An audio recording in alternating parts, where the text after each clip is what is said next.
Hi, Mike. How are you today? I'm doing good. What's up, Kurt? Good, good, good. Thank you so much for allowing me to come and meet with you and you share your experiences with Hurricane Katrina. For sure. Oh, Good, good, good. good. So tell me, where did you live during Hurricane Katrina? Prior to Hurricane Katrina, I was living in New Orleans East, Mm-hmm. off of the Bullet in the Forest, Okay. not too far from Six Flags or Jazzland, as a lot of folks may know it as. Yeah. So yeah, in the East area. Okay. So, what was going on in your life? You were how old? At the time, I was 15, going into my junior year of high school. So pretty much around that time, I was very heavily involved with basketball. I feel like that was my pinnacle year where I was at the top of my game. We did a lot of traveling for AAU, went to national championship in Wow. Orlando. Um, Actually came in third place in What? nationals. That's Yeah. that's huge. Yep. And then right after that, I had got invited to play for Team USA in the Junior Olympics. So I actually August 1st, I believe, I traveled to Amsterdam and played Get in out the of here. Junior Olympics. That is And so cool. yeah, Describe how that was. that was a pretty cool experience for me. A long flight, definitely a culture shock. Mm-hmm. Just seeing how the people of Amsterdam live, and it was just all new to me. But one of the highlights of my life is still to this day. I had a really good time. Right, right, right. And how was the basketball there? I mean, was it a lot of competition? It was a lot of competition. We played a lot of teams from all across the world. You think of a country, we pretty much played them. They had some semi-pro teams out there. I did, I did good out there. Wow. So I was proud of myself, my skills and my ability. Going against people from different lands of the world. Right. So were you a center or a forward or what? No, I was not a center. I pretty much played guard and forward. I pretty much did a little bit of it all. Okay. I was the only guy from New Orleans, and I want to say the only guy from Louisiana Wow. out there. So that Wow. was kind of big for me. Yeah, that is huge. Yeah. That is really huge. All right. So when did you first hear about Hurricane Katrina? Do you recall? Yeah. Maybe like a week before it actually hit. We got wind of a big major storm is about to hit our area, but wasn't certain if we were gonna have a direct hit or a miss. Because a lot of times we get scares like that all the time, and it usually make a change of course. So we thought it wasn't really gonna hit, to be honest. Mm-hmm, mm-hmm. So did you all shelter in place or did you evacuate? No, so we evacuated. I believe like 2 days. Like when they made the decision, like the mandatory evacuation, grab your things and run pretty much. And we settled in Baton Rouge, Mm-hmm. right off the Blue Bonnet uh, exit, Yes. and at a hotel. So we was placed there for about a month. Mm-hmm. That was crazy, just being stuck in a room, not much to do, and Mm. my friends they're displaced in different cities, different states. And then when we got the news that it actually hit and how bad it was, and we don't know if we have a home to come back to, how long would it take for the rebuilding? It's just like a lot of things that we were just uncertain of. Mm-hmm. Mm-hmm. Wow. So do you recall what it was like when you all did come back to New Orleans?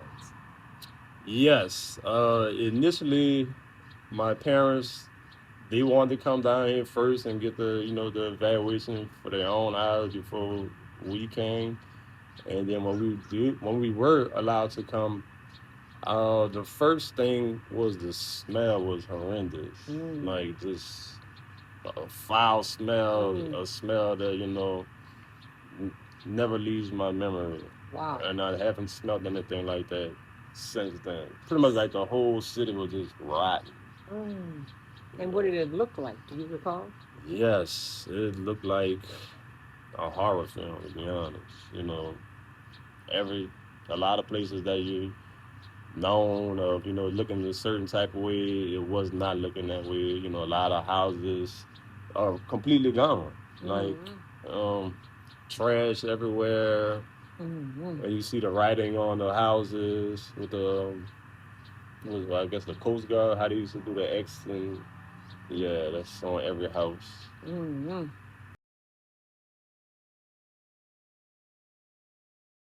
So, at your home, what was the extent of the damages? So pretty much I had a two-story home, and pretty much the whole first level was demolished. Water up to my height, and I'm over 6 feet tall. So yeah, it was pretty bad. Wow. So, so were you all able to salvage anything in the home? Yes. Well, my room was on the second floor, so maybe some clothing. But then again, I do remember like just that foul smell. I did have to throw away a lot of my clothing, Mm-hmm. but yeah, not too much of anything I was able to sell. Right. So did you all rebuild? Do you remember if your parents made the decision to rebuild? Yes, we did rebuild. We did. It took some time. I want to say maybe 2 years. Oh wow. Yeah. Yeah, a slow process. Yes. So when you all were rebuilding, were you all like temporarily located somewhere else, or were you all in the city?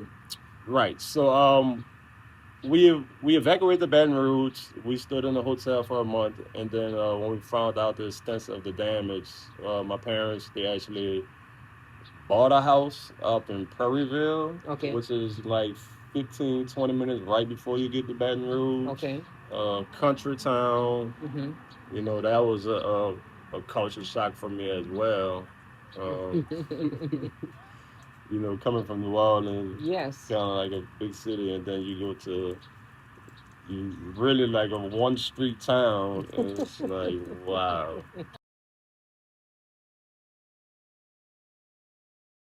Okay, so what has changed and what has remained the same in New Orleans?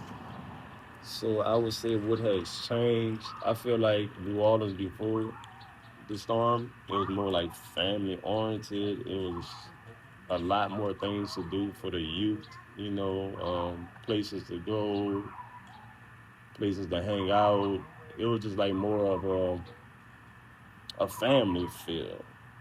And what has changed, neighborhoods are still, not much change since the devastation. Really not too many things to do for like the youth.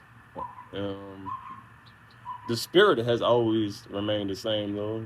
New Orleans people are very resilient and strong people. You can't hold a New Orleans person down for too long. So that has stayed the same, I would say.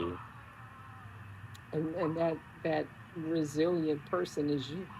For sure. I like to believe And so. one that can't be held down. Not at all. Wow. All right, so what would you like to see in New Orleans? Um, People just loving life a little more, smiling, being family oriented, That's what I would like to see more of. It seems like everybody just doing their own thing, and it'd be weird at times. Yeah. Because like, it never used to be like this. Mm, mm. Okay, so 20 years later, are you glad that your parents made the decision to evacuate? For sure. Okay, and what about return to New Orleans rather than relocate somewhere else? For sure. I love New Orleans. I am New Orleans. New Orleans is all I know. Yes. So Yes. this is a great city to be from and to be raised in. Mm-hmm. So yes, I'm very happy that my parents made the decision to rebuild and relocate back home. Okay. So all I know. My family, my friends, Right. my livelihood, just Right. just me, you know. So you explained that you were going into your junior year. Hmm. You were playing AAU basketball. Was really fortunate to be on the Junior Olympics basketball team. That Hmm. is huge. I commend you, young man. Hmm. and um, and you were going back to the school where obviously you played basketball. Well, no, actually, right before the Hurricane Katrina happened, going into my 11th grade year, my grandmother had just moved to Slidell, and my mom, she wanted something different for me. So I went to Slidell to live with my grandmother and start school at Slidell High. So that was before Hurricane Katrina. Right before, yes, right before Hurricane Katrina, maybe like a week after I returned from Amsterdam, I'm starting school at Slidell, and then another 2 3 weeks, Hurricane Katrina happened. Yeah. So you were going to change to another school. Yes. Um, and what happened to your AAU basketball team? What happened with that? It diminished. It was not. It was nothing after that. Everybody was displaced, and still, like the summer after Katrina, the city is still trying to pick up the pieces and figure a lot of things out. So that was actually my last year playing AAU basketball. Mm. You mean 2005, Yes. 2006? Well, 2005. Yes. Wow. So how did Hurricane Katrina impact you as a world-class basketball player? It impacted me in ways where I was just so tied up in sports and basketball. Like that was my life, and with that part of my life being taken, it was rough. It was rough. I mean, I still play basketball, at gym, pick up games with friends and things like that. But at that time, that was a major, focal point in my life. So a Yes. lot changed. A Wow. lot. Okay, so is there anything else you want to share or anything else you want to expand upon? Uh, I love my city, New Orleans. I am New Orleans. I love the people. We are one of a kind people. Really strong, great people. Lovely city. Um, I'm just glad I'm from this place. Pretty cool. Well, thank you so much. I really No appreciate it. problem. I thank you for sharing. Thanks for the hug. Yes. Okay, so that concludes our interview, and I'm very appreciative of you. I Okay? appreciate you too, guys. All right. Yeah.